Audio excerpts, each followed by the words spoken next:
ഇത് ഇന്ന് ഞാൻ ഉണ്ടാക്കാൻ പോകുന്നത് വളരെ ടേസ്റ്റിയും വളരെ ഡിഫറൻറ്റും ആയിട്ടുള്ള ലെമൺ ചിക്കനാണ്. അതിനുവേണ്ടി ഞാൻ എടുത്തിരിക്കുന്നത് 700 ഗ്രാം ബോൺലെസ് ചിക്കനാണ്. ഇതിനെ അത്യാവശ്യം വലിയ കഷ്ണങ്ങളായി കട്ട് ചെയ്തതിന് ശേഷം ഒരു മിക്സിംഗ് ബൗളിലേക്കിട്ട് അതിലേക്ക് 2 ടീസ്പൂൺ കുരുമുളക് പൊടി, 1 ടീസ്പൂൺ ഉപ്പ്, 1 teaspoon ginger garlic powder, 2 teaspoon soya sauce, 1/2 cup വീതം കോൺഫ്ലോർ മൈദാമാവ് എന്നിവ ചേർത്ത ശേഷം കുറച്ച് ചിക്കൻ സ്റ്റോക്ക് കൂടെ ചേർത്ത് നന്നായിട്ട് മിക്സ് ചെയ്യാം. ഈ മിക്സിനെ ഒരു 10-15 മിനിറ്റ് സമയത്തേക്ക് മാറ്റി വയ്ക്കുക. ഇനി ഒരു പാനിൽ എണ്ണ ചൂടാക്കി ഈ ചിക്കൻ കഷ്ണങ്ങൾ നന്നായി വറുത്തെടുക്കുക. ഈ ചിക്കൻ ഫ്രൈയെ മാറ്റി വെച്ചതിന് ശേഷം 3 ചെറുനാരങ്ങ എടുത്ത് 2 അതിൻ്റെ നീരെടുക്കുക, 1 സ്ലൈസസ് ആക്കി കുരു കളഞ്ഞെടുക്കുക. ഇനി ഒരു പാനിൽ 2 കപ്പ് ചിക്കൻ സ്റ്റോക്ക് തിളപ്പിച്ചതിന് ശേഷം നാരങ്ങ സ്ലൈസസ് അതിലേക്കിട്ട് 1 മിനിറ്റ് ചൂടാക്കിയെടുക്കുക. ഇതിനെയും മാറ്റിവെച്ച ശേഷം ചിക്കൻ സ്റ്റോക്കിലേക്ക് 2 ടീസ്പൂൺ പഞ്ചസാര, നമ്മളെടുത്ത നാരങ്ങാ നീര്, 3 പച്ചമുളക്, അല്പം ഇഞ്ചി എന്നിവ കൂടെ ചേർത്ത് നന്നായിട്ട് തിളപ്പിച്ചെടുക്കുക.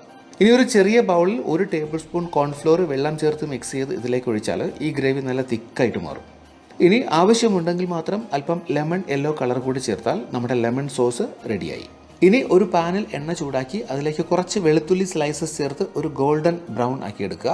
ഇതിലേക്ക് കുറച്ച് സ്പ്രിംഗ് ഓണിയൻ വൈറ്റ് ചേർത്തതിന് ശേഷം നേരത്തെ തയ്യാറാക്കി വെച്ച ചിക്കൻ പീസസ് കൂടി ചേർത്ത് ഇളക്കുക. ഇനി നമ്മൾ നേരത്തെ തയ്യാറാക്കി വെച്ച ലെമൺ സോസ് ഇതിലേക്ക് ചേർത്ത് ഇളക്കിയതിന് ശേഷം അവസാനമായി കുറച്ച് സ്പ്രിംഗ് ഓണിയനും വെളുത്ത എള്ളും ചേർത്ത് ഗാർണിഷ് ചെയ്യുക. നമ്മുടെ കിടിലൻ ലെമൺ ചിക്കൻ റെഡിയാണ്. ഡീറ്റെയിൽഡ് വീഡിയോ ചാനലിൽ അപ്ലോഡ് ചെയ്തിട്ടുണ്ട്. അത് കാണാനും ഈ ക്രിസ്മസിന് ഇതൊന്ന് ട്രൈ ചെയ്ത് നോക്കാനും മറക്കരുത് കേട്ടോ.